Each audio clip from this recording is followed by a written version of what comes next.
Good evening, everybody. My name is Jonathan Mavroidis. I'm the Director of Communications at the Richard Nixon Foundation.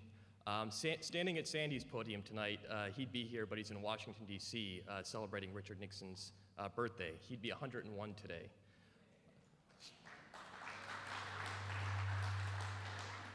But we're going to be celebrating on Saturday.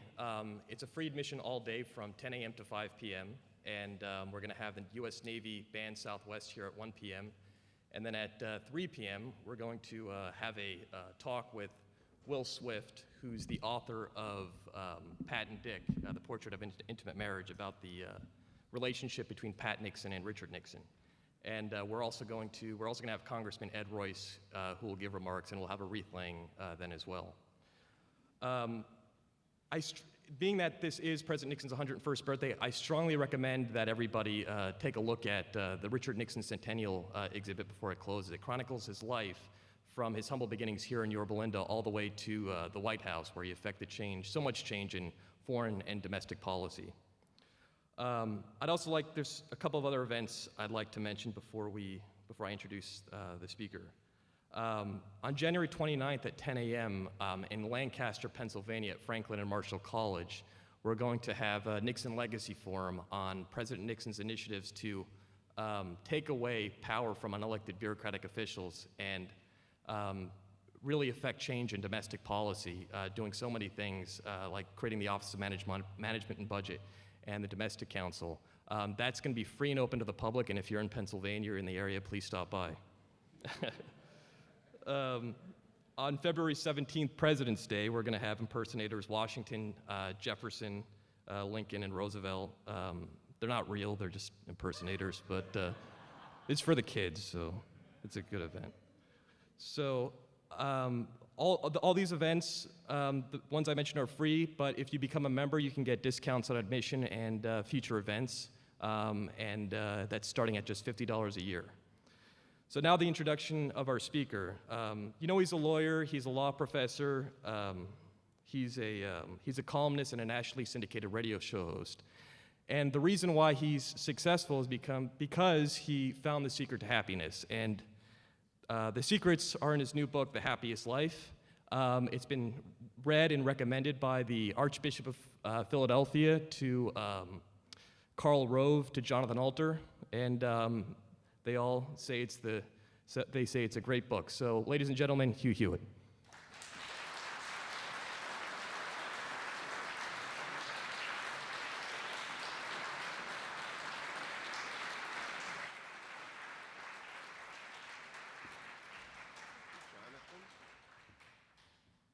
Thank you, Jonathan. Quite a lot, actually. It is always great to be back at the Nixon Library. Especially on the eve of the 101st anniversary of former President Nixon's birth, especially to celebrate with friends of the library who come often. As many of you know, in late 1988, the phone rang. I was working for President Reagan and his administration, and on the other end was former President Nixon asking me to come back to Yorba Linda to oversee the construction of this library for a couple of years. And so I was very, very pleased to do so. It is a shining jewel, and anyone who is watching on C-SPAN across the United States who has never been to the Nixon Library, you ought to come here. It's an extraordinary celebration of the American presidency, but also of an extraordinary life that began in this very small house that Frank Nixon built from a kit and continued through a life measured in decades of achievement, not hours of achievement, but a truly significant life. I also am happy always to hear that Julie and David are up to things. David gave me my first job, for which I am intensely grateful. I graduated from Harvard in 1978 and had no job and no plans and nothing to do. And I ended up becoming an editorial assistant and a researcher for David on his first book, Eisenhower at War, before I went to work for former President Nixon over at San Clemente at La Casa Pacifica as an editorial assistant. But that is not my favorite book by David, and if you leave the library tonight, I would strongly recommend to you that you pick up Going Home to Glory, which is his memoir of living with his grandfather when Ike retired. And it's really special. It's special from the very first part where he describes how Ike and Mamie left the White House in the company of one longtime staff sergeant, one Secret Service car in front of them. They drove up to Gettysburg. The Secret Service guys honked, waved, turned around and left, and Ike and Mamie went into the house and went about their life. That was 1961. What a change, right? What a change. But it also talks about how Kennedy would call Ike and the Cuban Missile Crisis, and how Ike would be a stern grandfather at some points with his son, grandson David. It's just a magnificent book, and they are happy people. And when I wrote The Happiest Life, it was very easy to include in there stories about Julie and David and stories about President Nixon, because they were crucial figures in my life, which has been a very happy life. And this room has been especially a happy room for me. My daughter was married in this room, so I've actually danced in this room. And so it's a very happy room for me to be at the East Room. And I'm so glad to be here and to recall its opening when we had 40,000 people and 5 presidents, and unhappy times when we buried the former First Lady and the former President here. And so it's always moving to come back here and to talk about a new book. And I've done it many, many times.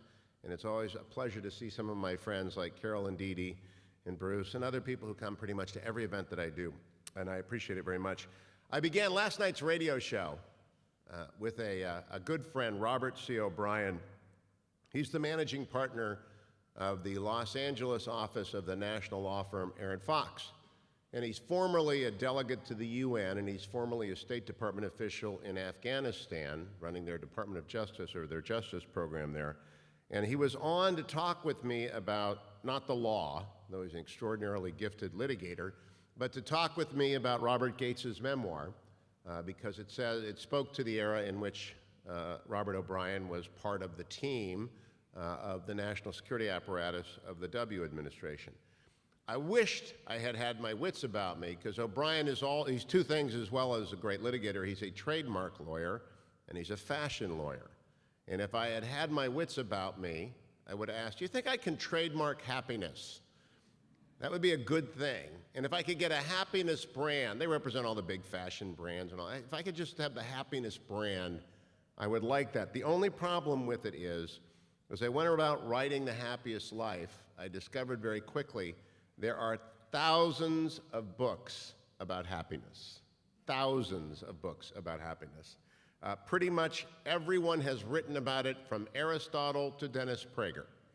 And my book deals a lot and steals a lot from all of those who have written about it before, but in particular from Aristotle, from Dennis, and from Arthur Brooks. Arthur Brooks is the president of the American Enterprise Institute, and Arthur wrote a book on the road to freedom a couple of years ago, and he gave a lecture on happiness that greatly influenced me. I attended it with one of my 2 wonderful sons, and he turned to me, a 21-year-old to me, and said, "That's the best thing I've ever heard." And I told Arthur that, and he lit up. It was a lecture on happiness and about what you will end up evaluating your life by. And that actually inspired me to start writing this, and I started with Dennis Prager's book, Happiness is a Serious Problem. Dennis wrote that book 15 years ago. It's still in print. So my goal is to get Prager and Brooks and myself out on a happiness tour, and to see if we can't bring a little joy as opposed to political grimness. I also was moved to write this book, which is not a political book. I've written 15 books, a dozen of which have been on politics, 2 of which have been about my Christian faith, and now 1 about happiness. And I may rest a while. But I was inspired by the fact that 2012 was a grim result for me, perhaps for many of you. I was deeply invested emotionally and professionally in the success of the Romney campaign. I thought it was important for the country, and it was a blow that he didn't win. I think it would have been better for the country had he won. And as a result, I didn't want to write about politics last year, and I try and write a book pretty much every other year at least, and it was due to write one. And so I thought about, what would I do? And the topic happiness I heard Arthur speak about, and then I thought to myself, I have been in broadcast since 1989. I started for KFI on the radio in 1989 on 640. We have someone nodding. You're too young to have remembered me when I was broadcasting. I'm 57, so I got in broadcast at 33. And I had a blast on the weekends, and then I moved to Los Angeles PBS affiliate KCET for a dozen years doing the nightly news and public affairs show, Life and Times, which was on 5 nights a week, and it was a forerunner of Cable Land. It was a local news and talk, Pat Morrison and Ruben Martinez and Kerman Maddox, produced by the wonderful Martin Burns, who died this past year. Just extraordinary, great fun. And then I went on syndicated radio, thanks to the great good graces of Salem Communications and the owners, Ed Atzinger and Stu Epperson, who gave me the opportunity to do what I love doing every day, which is 3 hours of radio. And so I've been interviewing people since 1989, and I began to do the math. And if you do 3 hours of radio a day, 5 days a week, that's 15 segments a day, 75 segments a week. And if you only interview people in half of those, you're pretty quickly over 25,000 interviews, not counting callers. So for the book, In the Happiest Life, I make the obviously true claim that I've interviewed more than 10,000 people. And then I made a long list of the most interesting, happy people that I had met. And I reverse engineered what I knew about them to characteristics and discipline about happiness. And then I wrote them down and the context in which they occurred, and out of that came The Happiest Life. And I got to say, Jonathan was very kind to mention at the beginning of this that it has been very widely and well received by an extraordinary array of people. Archbishop Charles Chaput of Philadelphia, a very important person in my life, and I admire him greatly, gave it a glowing review. But so did Jonathan Alter, who, as you know, is an MSNBC analyst and a Bloomberg columnist and a very fine popular historian. But we don't agree on much. In fact, we agree on nothing. John's always wrong. But he's a terrific guest on the radio, and he wrote of the book on the back, "In these polarized times, it's a blessing to find someone like Hugh Hewitt who reaches across the chasm of ugliness with wisdom and good cheer." Well, maybe I do, maybe I don't, but I'm glad to have him write that. Eric Metaxas and Terry Pluto, America's finest sports writer, and others. And I got to thinking, why are so many people so nice about this book? And indeed, in my launch this past week, I was in New York during the blizzard, and I had a variety of settings. Larry Kudlow on CNBC. I was on the Fox and Friends morning show, great reception there. I went over and did Morning Joe, but Joe was gone, and so Mika Brzezinski did it, and Mika liked it. I'm astonished that left, right, center, young and old, like The Happiest Life. And so I began to consider that, in fact, all of us, every single one of us, every single day think about our happiness. Or we think about the happiness of those that we are close to. And that anything that promises to and then delivers some keys to happiness, whether it's poorly written or well written, will in fact find an audience because we're all constantly thinking about it. How obvious is that? We're talking today, I don't know when C-SPAN will show this, but we're talking today is the day of the longest press conference ever. It was the Chris Christie press conference today. And at one point during the Chris Christie press conference, I researched how long the movie The Longest Day ran for. And The Longest Day ran for 178 minutes, and Governor Christie came up short of 2 hours, so he didn't match The Longest Day with the longest press conference. But it was a fascinating display of emotion. He was authentic, transparent, and sincere, powerfully different from what we've grown used to. And he used one word again and again and again. I bet it is the word he used the most, though I don't have a transcript. He used the word sad. Again and again and again. Sad is the opposite of happy. And he was sad by these turn of events as he described them, by the betrayal that was involved in them, by the terrible result that had happened to the people of New Jersey and New York and others who were involved in the bridge, and by his inability to prevent a bad thing happening to those folks. And Catherine Jean Lopez, who's a wonderful editor of National Review Online and a good dear friend, immediately sent me a Q&A. This is the world in which we live. She saw I was tweeting about this. And for those of you who follow on Twitter, I'm at Hugh Hewitt, and I tweet a lot during events like this. I probably did 40 tweets during Governor Christie's. No, I must have done 100 tweets during Governor Christie. It went on so long, could have been 200 tweets. But Kalo sent me this, that's her nickname, series of questions, and she asked would I do a Q&A. And I was getting ready to do this lecture about The Happiest Life, and I thought, sure, I'll take a moment. And here's the question she asked that was most interesting. Thinking about your recent book on happiness, what do you think about Governor Christie's comments about human nature, and what do they have to do with leadership, trust, and the possibility of happiness? And I wrote back, betrayal is a terrible thing. It is a huge impediment to happiness. But dealing with it in such a candid and resolute way is perhaps the best advice I could give to anyone. And so I thought about that for the rest of the day through today's radio show. In fact, the reason he was sad is because he was betrayed. It's not his political consequences. It's someone that he loved and trusted absolutely undid everything he'd been working to do and hurt him and herself. Everything bears on happiness, whether it's a spilled cup of coffee in your lap, and how many of us have done that? We've gotten into the car, we're driving somewhere, and we spill the coffee, and we are at that moment extremely unhappy and perhaps vocal about it. To serious stuff, the betrayal of a marriage by a spouse, the addiction of a child, the death or the illness of a parent or a loved one, a crime of violence, or even just, I recently returned from South America, and I took an NGO-sponsored tour of the favelas, the deeply impoverished vertical slums of Rio, and that's pretty depressing. And so in every situation, you can choose to be sad, but what Dennis taught me and what I learned and what I preach in The Happiest Life, happiness is a choice. You put it on like a coat, and there are practices that allow you to do so. And we all know Stephen Covey's book, The 7 Habits of Highly Successful People.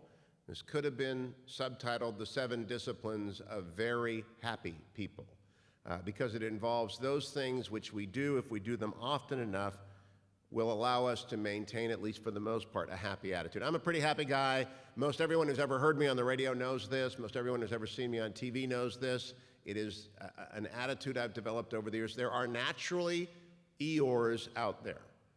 For those of you who are Winnie the Pooh folks, you know what I'm talking about, for whom every day is a gray day, for whom every storm will never end, and for whom life is a grind to be ground through. And that ain't me.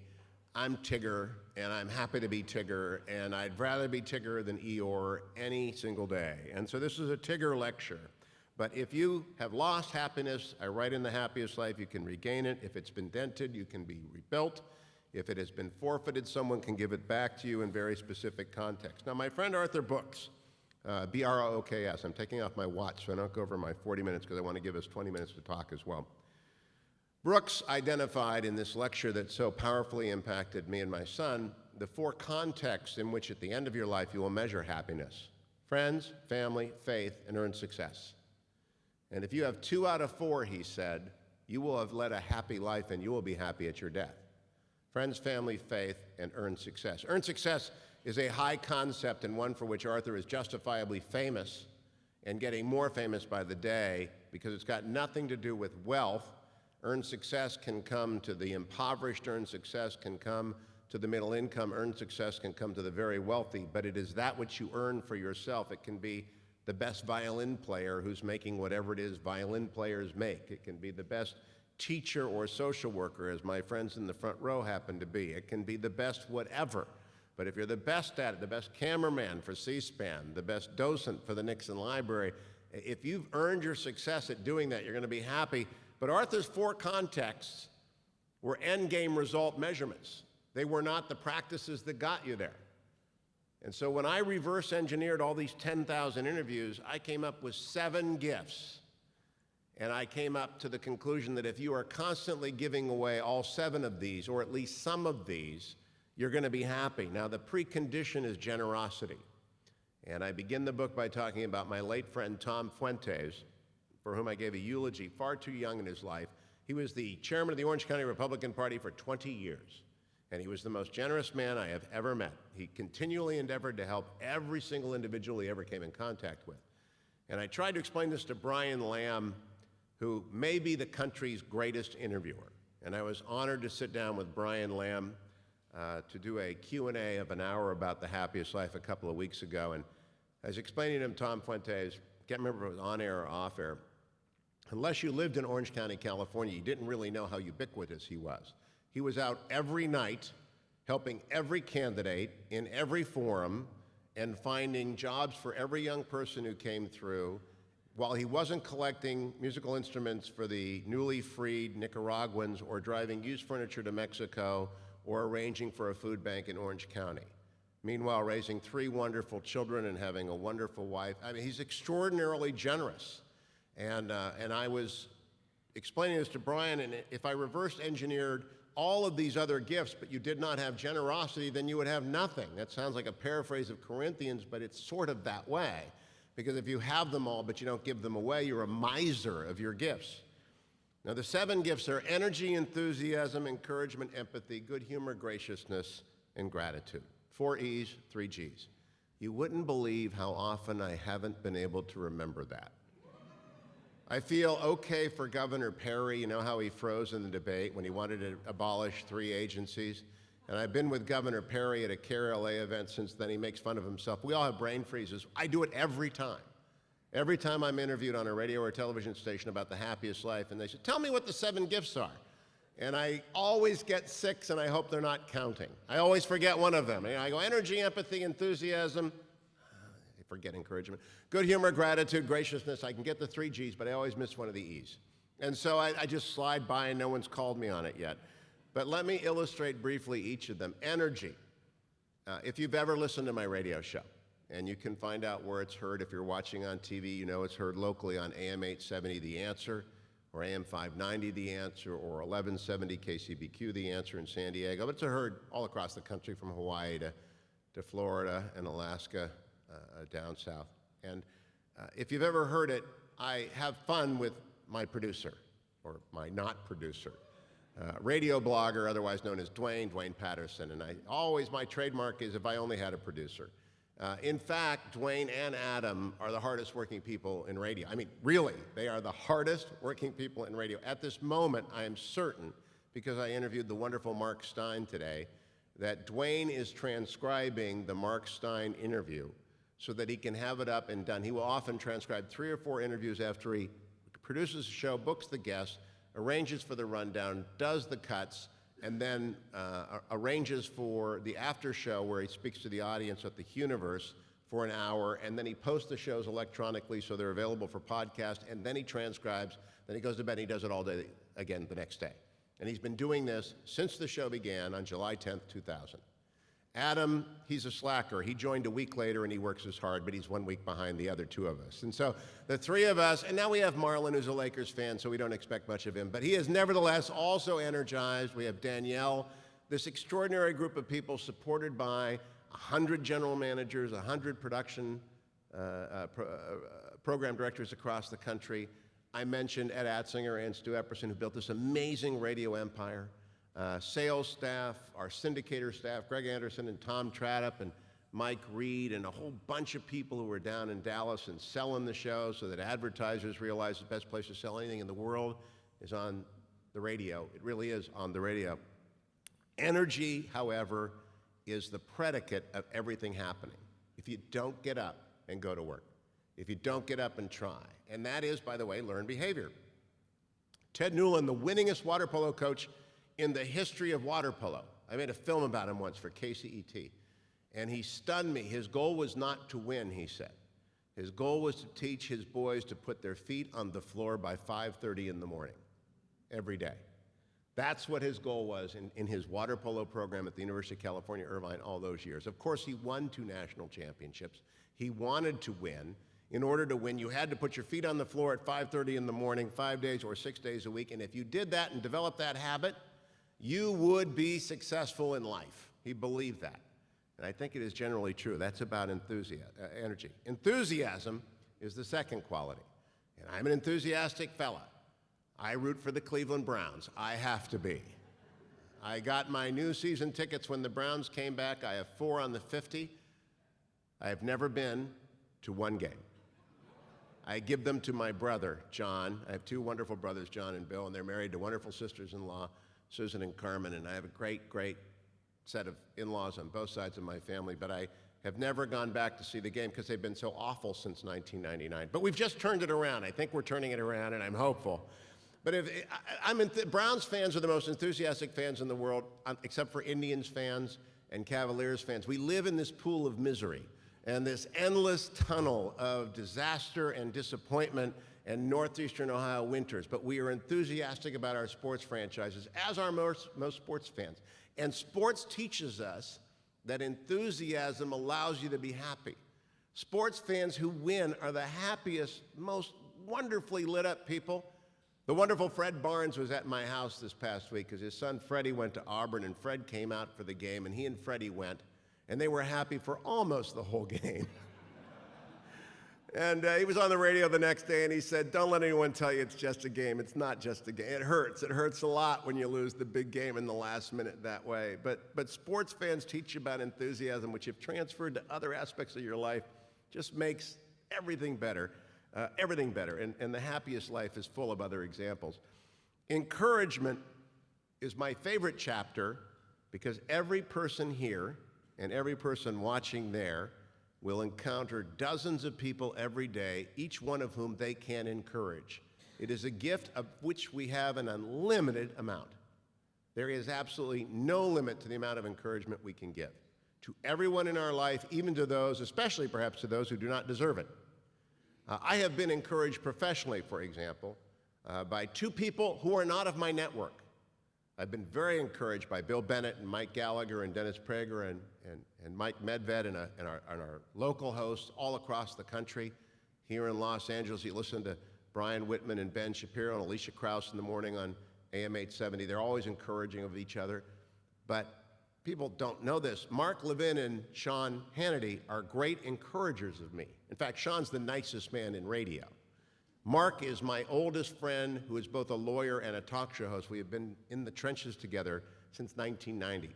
There is this brotherhood and collegiality among talkers that no one knows about. You would never imagine, but we actually, most of us, there are a few of us who are outliers, but most of us encourage each other in what we do, and it matters a lot. And here's a little interesting secret. Some of my favorite interviews have been with people I watched on television growing up. I watched the Carol Burnett show every week. I watched Andy Williams every week. I grew up with Dick Van Dyke on the screen and the Dick Van Dyke show. And when they put out memoirs, they'll come on the radio. So I've had the great opportunity and privilege of interviewing Carol Burnett and Dick Van Dyke and Andy Williams and many other very happy, successful people, you name it, Julie Andrews. They all come on the radio when they write a book or when they're promoting something, and then you, if you're ready, you can do a good interview. And in the books, though, which I make a habit of reading, which is why so many people will come on my radio show, because I actually read their books, I found it fascinating that Carol Burnett, Andy Williams, and Dick Van Dyke each took an exceptional amount of time to tell you who it was when they were young helped them. By name, by club, by date. They remember who it is that gave them their break. I just think that is terrific. I learned today that the America's greatest playwright, David Mamet, and he is America's greatest playwright. He doesn't have to do anything for anyone. Extraordinarily successful screenwriter. He's written this wonderful book, The Secret Knowledge. He has a new series of novellas out called The Three War Stories. Had reached out to and is giving an assist to a young man making his first year in New York in the theater business. Just graduated from Syracuse. David Mamet doesn't have to help anybody. But that defines the sort of encouragement that the older give to the young that actually makes the older happy and in the debt of the young that they're able to do so. And I'm sure you have all experienced that. The fourth gift, empathy, hardest gift of all, because you have to actually share a similar suffering. Not sympathy. I can be sympathetic for the people in New York. I was in New York last week. I was empathetic when I was in New York. I'm sympathetic from here. Empathy is shared suffering, even though separated in time. And it's an enormous gift if you share a similar burden. I write in The Happiest Life that the worst thing that can happen to you is the loss of a child. And it hasn't happened to me, and I thank God for that, and probably someone in the room it has happened to. And I think it's the hardest burden to bear.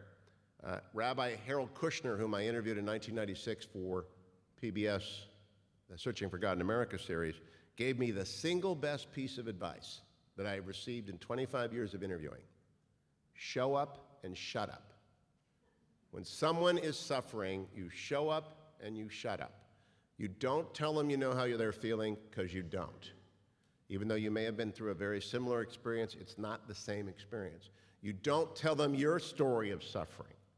You don't tell them how to get over it. You don't tell them anything. You show up and you shut up, thereby displaying empathy of the highest order. And it's an incredible gift. It can only be given occasionally, but it's the hardest one and the rarest one. The 3 G's are easier. Good humor. My friend Dennis Prager embodies good humor. Now, Bennett, Gallagher, Medved, they're all funny guys, and we like being with each other, but Dennis is a stitch. And I got to roast him in this room, in fact. Were any of you there at that roast a few years ago? He's never recovered, actually. He hasn't been the same since then. And as many of you know, he's given up smoking, and as a result, he now gives me all of his cigars, so you can always feel free just to give them to me. But Dennis is a fountain of good humor. He is always, always happy. It's very annoying, in fact. At any moment, the other 4 of us will get into some gripe fest about this or that, and Dennis will be off happy. We've been in death-defying planes on a small plane flight from Philadelphia to Cleveland in the middle of a winter storm, and 5 of us are afraid for our lives, and Dennis is looking for the deli platter, wandering around, completely oblivious of danger, etc. He is just this fountain of good humor. That's because he does this happiness hour once a week on his show. He thinks about happiness. He works hard at happiness, and he's always good-humored.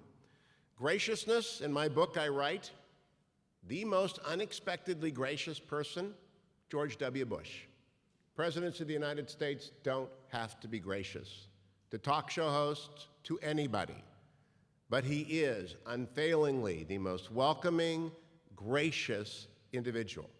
And in politics generally, in an era defined by incivility and brick throwing, sure, he's a tough campaigner. And for the 4 months before an election, you didn't want to be against George W. Bush. But he was never outside of that context other than gentlemanly and a man of extraordinary manners towards his political opposition, and especially those in his own party who opposed him. And I don't know where he got that from, probably from George Herbert Walker Bush and Barbara and the wonderful First Lady Laura, but they were the first family of graciousness, and they modeled that for an entire generation. It's a wonderful thing. Gratitude is the last thing I want to talk about, and parents and spouse and friends, they are easy to be grateful to, and we ought to take a moment to think about that. And I've been mentioning tonight that David Eisenhower and President Nixon gave me jobs and mattered a lot. President Nixon helped me a lot in my life and in my career. Tex Lazar gave me a job at the Department of Justice after Judge Robb and Judge McKinnon gave me jobs coming out of the University of Michigan Law School. And Connie Horner and Lynn Cheney both employed me back in the DC days. And then I came out here, and as I mentioned, Atzinger and Epperson, the geniuses behind Salem Communications, gave me a shot for a national radio show, and Anderson has been my big promoter, and you know, these hundreds and hundreds of people in radio, Dwayne and Ed. I'm grateful to a whole bunch of people. Make a list tonight or tomorrow of all the people, instead of the people you have a genuine grievance with, and we all have genuine grievances, make a list of everyone that you ought to have sent thank you notes to. And then perhaps go about doing that, because I think doing that will empower you against anything bad happening down the road. You'll know that for every injury done to you, hundreds of people have been generous to you. I finished The Happiest Life by talking about the 7 contexts in which we can practice these things, and a few words about each of those. The first is with your spouse. I have been married, as I said, 31 years to the fetching Mrs. Hewitt. She is a Christmas tree under which a present appears every day. She is just the most wonderful, encouraging, extraordinary woman, and someone was praying generations ago that the great-grandchild would meet somewhere. You know, there had to be generations of prayer for me to get this lucky, and I am lucky. And it's sad, and I quoted in the book, that the number one job of a spouse is to get their spouse to heaven. And I want to add the codicil, and to have them happy along the way, as opposed to merely getting them there, and she's been effortless and wonderful at that. I had great parents. Parents are raising their grandchildren. I think my parents knew about that, and so I realize that many people don't. And when I give lectures on this book, on television and radio, I know that some people don't get dealt that deck of cards with 2 parents. And that's sad. That's very unfortunate, which is why in the chapter on teachers, and I know we have teachers here. How many are teachers here? Well, thank you for what you do. I write a chapter about teachers, and I have a rule, 90% out of 90% rule. 90% of you can remember 90% of the teachers that taught you between grades 1 and 8. You could name them. Now, after you get to high school and girls get involved, it gets a little fuzzy. But 90% of you can name 90% of your teachers between grades 1 and 8. That talks about the genuine influence, and some of you can name the most important high school and college teachers you had. In this book, it prompted me to go back and find Ron Karenbauer, Fred Hoover, Kathy Santucci, and Sister Mary Aloysius, the 4 crucial teachers I had. And I was able to talk with 3 of them and exchange messages with a 4th. And I reprinted a couple of the letters I got and a couple of the conversations I had about why do teachers teach. It ain't for the money. Sure, you get the summers off, but it's, I have my problems with teachers' unions, but not with teachers. And teachers teach for the very reason that they have this extraordinary influence on people. They get to give their gifts. And I used to go and teach for a now retired, wonderful AP history teacher named Ms. Malkin in the Irvine Unified School District down in Southern California. Been a friend of mine for a long time, and I would go and teach. She's a liberal. Oh, liberal. What a wonderful teacher, though. She would bring in all these conservatives, all these liberals. Her kids loved it. All of her people passed their AP tests. And she was a model for gratitude. And I think everything she did was about a gift of giving kids love of the civic experience and of involvement. And so I wrote that whole chapter on that. I wrote a chapter on family members, and my publisher liked this the most. And I can't explain it, I don't have enough time at length, but you all have a family GPA. Yeah, huh? I thought I was done with GPAs when I got out of high school. We had a couple of high school students here earlier, and I think he's gone home, going to be at Orange Lutheran. Caleb. Is Caleb still around? No, Caleb left. He's got a GPA. It's usually a 4.0 or something like that. And how do you figure your family GPA? It's very simple. You list your immediate relatives. Your spouse, of course, and your children, but your mother-in-law and your father-in-law, your mom and your dad, your brothers-in-law and your sister-in-law, your nephews and your nieces. That's it. On both sides of the family, that's your family universe. And then you grade your relationship with each of them. A, B, C, D, F. And you know the Fs. You know the Fs, right? They're the easy ones. Most of the time it's a 2.0. Good to see you. Spend the afternoon at Thanksgiving. Some are A's. You can't wait to see them. I am so blessed in my in-laws, on both my brother's wives and children, but my wife's siblings and their children. And my mother-in-law and father-in-law, and as Betsy was with my parents, everything was great. We were way above a 3.0. And in this chapter, you can give a lot of gifts, and you try and make the D's C's, and you try and make the C's B's, and you try and raise those B's to A's, and you have to get rid of the F's. I mean, if you've tried, the essential to happiness is not allowing toxic people to destroy yours and that around you. I mean, that's a hard lesson. It's a chapter in the book I would recommend to you. 2 other factors, and I'm getting close here to wrapping up, hopefully teasing you. Frank Luntz once told me, Hugh, if you don't mention the name of your book, The Happiest Life, 7 times, no one will remember The Happiest Life. They won't buy The Happiest Life if they can't remember The Happiest Life. So make sure you say The Happiest Life at least 7 times, because if you don't say The Happiest Life, they won't remember The Happiest Life. Frank Luntz was a smart man, so I always do that. But 2 more categories. Your colleagues at work. Now, I have great law partners, Gary Walensky, Tim Cook, Liz McNulty. I love them. They're great lawyers. I enjoy being with them. I've had a lot of great law partners. But colleagues at work extend to the people you meet at the door, the receptionist, to the people who are in the word processing pool, to anyone everywhere. And I quote C.S. Lewis, they're all going to be witnesses at your judgment. Every single person at your work is going to show up on the day of your judgment if you're a God-believing person, and you ought to be able to start acting that way. They're going to be the last one called. They're going to be the deciding witness. And so that is crucial to being happy, as if that work environment is cool. And then finally, a congregation. How many of you are churchgoers to the same house of worship at least weekly? All right, how many are not? Just a few. My advice in my book, if you are unhappy, is to find any church, preferably one close to you. If you were born Catholic, go Catholic. If you're born Methodist, go Methodist, and go every week. It is the greatest single channel of happiness that you can systematically arrange for free into your life. All you have to do is show up, and your life will improve through service, etc. Now, everybody's an expert on happiness. Everyone could disagree with everything I have said here or not. I want to close by just a couple of words about happiness in politics. If you've watched House of Cards, it is widely regarded, the Kevin Spacey HBO Netflix series, as an accurate portrayal of the poisonous life in Washington, D.C. If you watch Chris Christie today, he was a sad man. If you read the excerpts of Bob Gates' memoir, it is burdened by grief. And that's the grief of a Secretary of Defense and the seriousness of sending young men and women off to war, some of whom don't come back, some of whom come back terribly, terribly injured. It is a very difficult thing to be in politics or the media and remain happy. So why do people do it? You have to ask yourself, why do they do it? Because they are called by duty, which is the title of the Secretary Gates memoir, duty.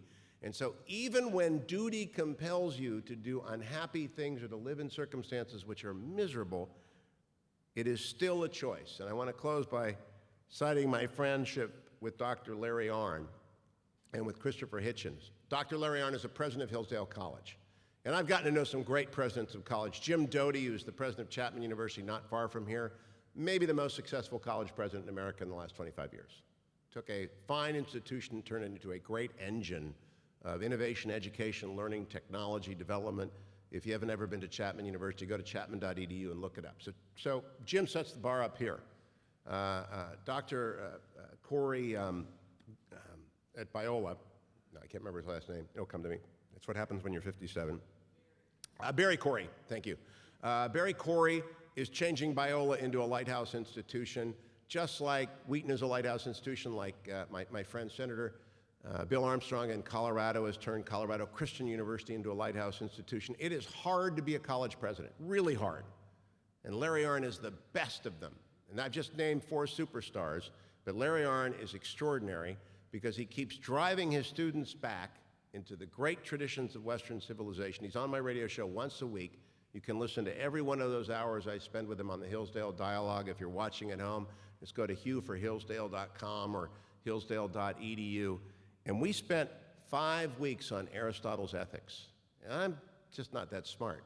And he is really smart. And he walked me through it. And from 500 years before Christ was born, the Greeks were trying to figure out how to be happy.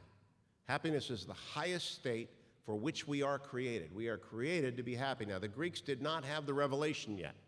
So they did not know of Israel's God in the person of Christ, so they could not quite get there, but they could intuit that it meant right living in order with nature.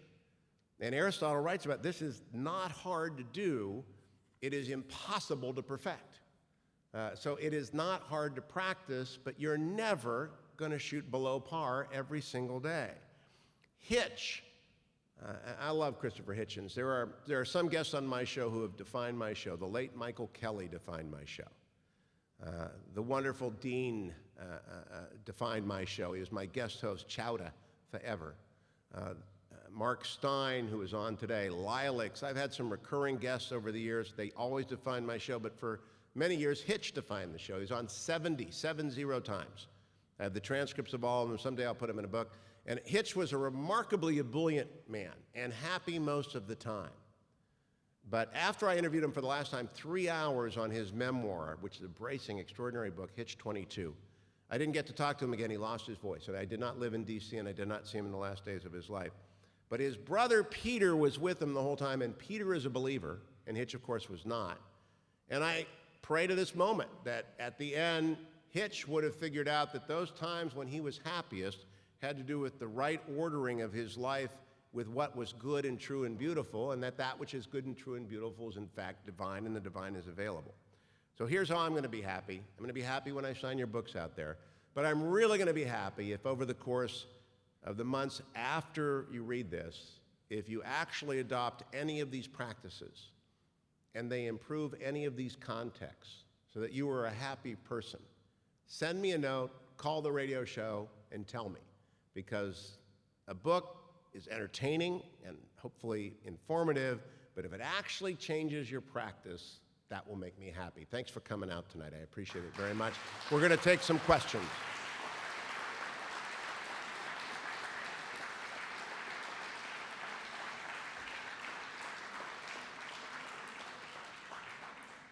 The extraordinary staff of the Nixon Library is standing here with microphones. Who has a comment? Right behind you. Thank you so much for coming out. You know, not necessarily more of a question, but up until now, I guess, I'm going to read your book, hopefully forever. I've been very, very cynical. It's, you know, these are rough times.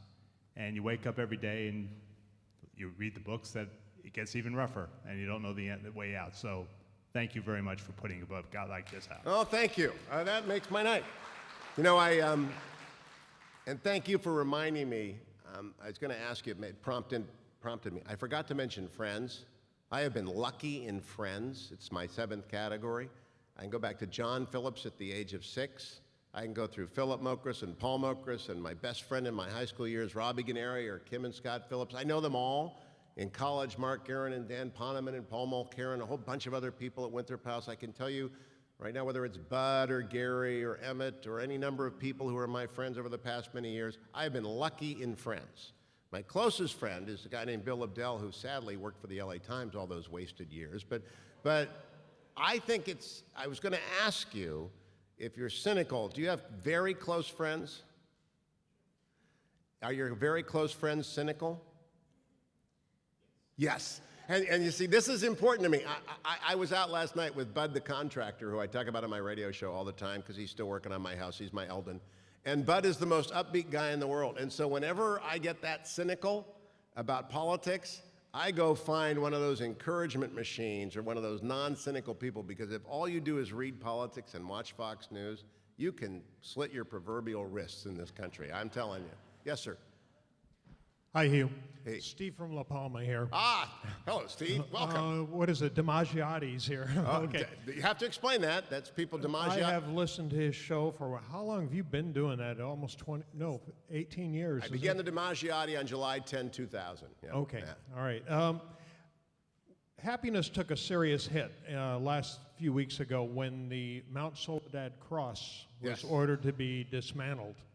And even though we have 3 months or 100 days to appeal that, I started thinking, I thought, you know, there's something else at work here. There's got to be money involved. The ACLU is representing some people, but where's the money coming from?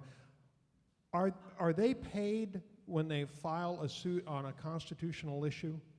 It depends upon the kind of a suit. Attorney's fees are available in a number of circumstances depending on the statute and the form under which they are sought.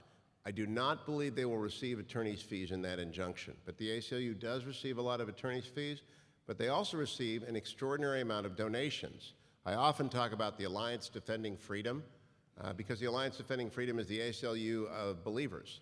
And they've been fighting that case for years. My colleague John Eastman at Chapman University School of Law, the Fowler School of Law at Chapman, has been fighting that for years. Get involved with the Alliance Defending Freedom, and let me tell you, on March 25th of this year, in the Hobby Lobby case and the Conestoga Woods case, they are the most important religious freedom cases of the last 30 years that will redefine free exercise and maybe even the Establishment Clause in the United States. And if you're praying people, pray for their success. If you're contributing people, you can contribute to the Alliance Defending Freedom. The war on faith is advanced, and this is the epic battle. That Mount Soledad Cross was a bad one, but if we lose Hobby Lobby and Conestoga Woods, we have lost a great deal. I don't know you get it back. And so focus on that and perhaps support the Alliance Defending Freedom in the interim.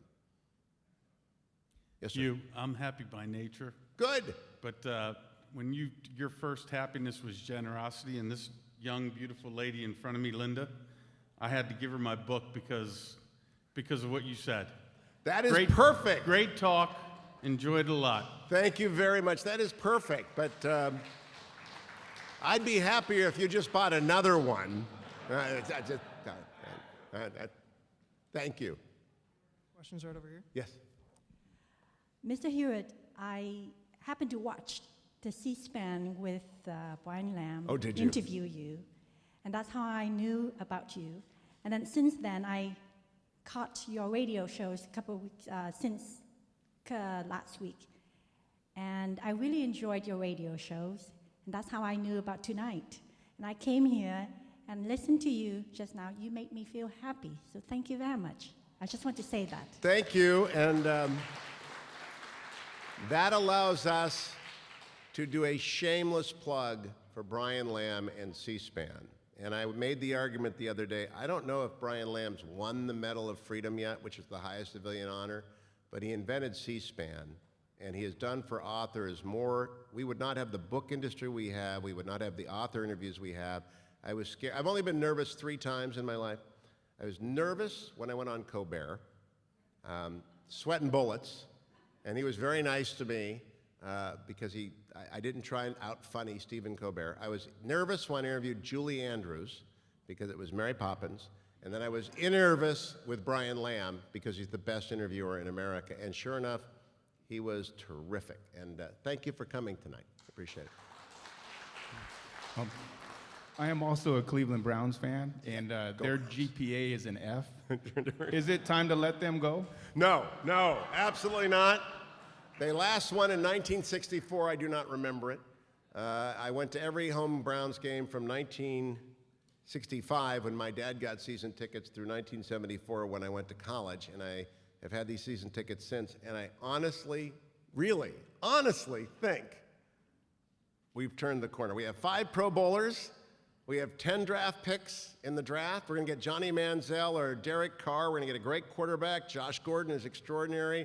We got the best cornerback in the league in Joe Hayden. I know sports talks bores some of you, but you must understand that it's important to go to Vegas and put all the money you have on the Browns winning the Super Bowl next year. There you go. Hi, thank you for a nice talk. Enjoyed it.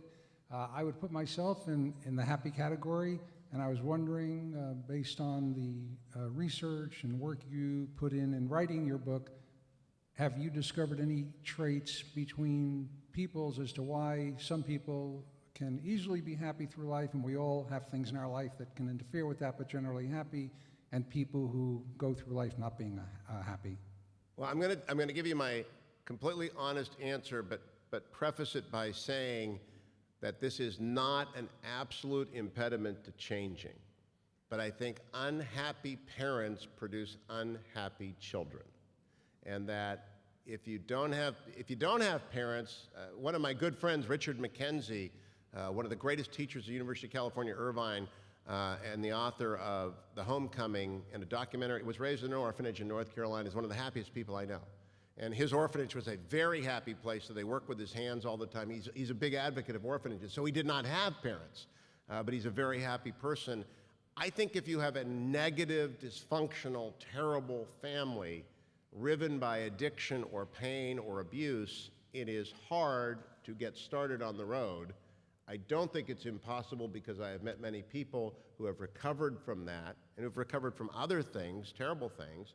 I write about AA and the Happiest Life and about how they've redeemed so many lives, and I've had the great good fortune to send a number of people to terrific sponsors who have guided them through that program. But if you've got happy parents, there is a very good chance you're going to be happy. Just very good. So I think that's the great distinguishing characteristic, and parents ought to remember that. The kids are always watching every day, every day. Yes, ma'am. Hi. I appreciate you. I listen to you. I appreciate your educating us as to the people to vote for and contribute to in other states. I think that's really important. This is a test. Who have I been pushing the most this year? Tom Cotton. Oh, yeah. TomCotton.com. You betcha. Right. I like your relationship with John Campbell. I'm a USC fan. I don't like that about you, but other than that, I'm glad you have him on the show. I have a question. I was going to try and get through the whole thing without bringing up USC. And my question is, why is there such terrible reception on this station? I live in Laguna, and whether I'm in LA or wherever I am, here's this fabulous program I want to hear, and I can't hear anything, especially when you get off at Lake Forest and you start driving around. Day or night, in my house, on the radio in the car, I'm going crazy. I'm happy to tell you why. I answer this question all over the country. No matter how strong the signal, no matter how wonderful the station, And it depends upon when you leave the reach of a signal, and the AM 870 signal is directional and it is a daytimer, which means at the moment that the sun goes down, they have to turn down the power. So every night you will be going along listening to the Hugh Hewitt show, and there are some mariachi bands that arrive right at about as soon as Sunday. Oh yeah, it's a station south of the Mexican border that it's not governed by the FCC that steps on our signal. Absolutely, every night. And I've been hearing about this for years, but we can't invade Mexico over my station. Although we actually could invade Mexico over my station, but that's what it is, and so that's the problem. My name is Noelle Parrish, and I'm from Tustin. And spouse of Cloud Parrish, who's going to make a terrific county assessor. Thank you.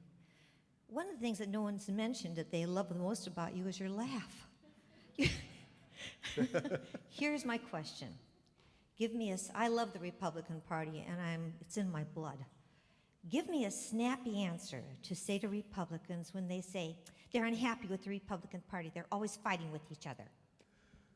Well, it's hard to argue with the truth. It is kind of like a circular firing squad. The snappy answer is, wouldn't winning be a lot more fun?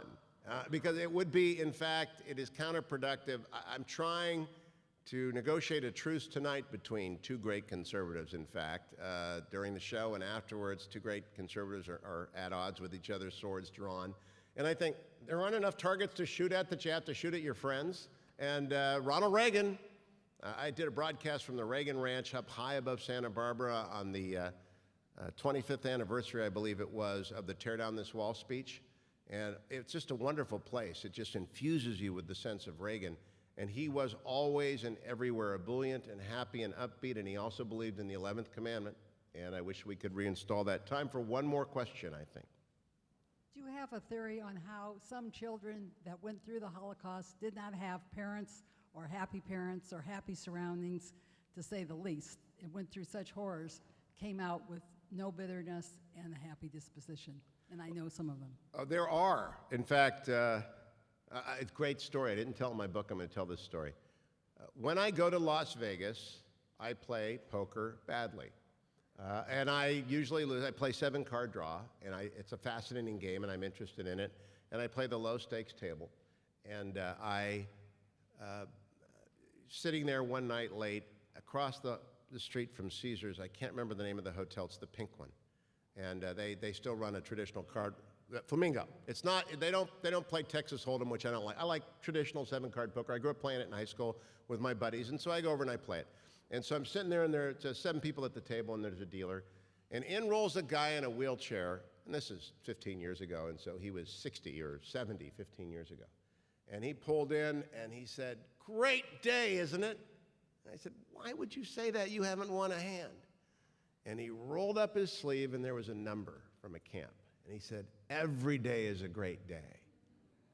I'm alive, let's play." Now, I thought that was unfair, actually, because how are you going to take the money from him at that point? You know, you're folding on full houses, kings over 3. You're just not, you're not playing. But it was a great testament. It was a great story. And I wish I had taken the time. I wasn't yet on the radio, or I would have gotten his name down.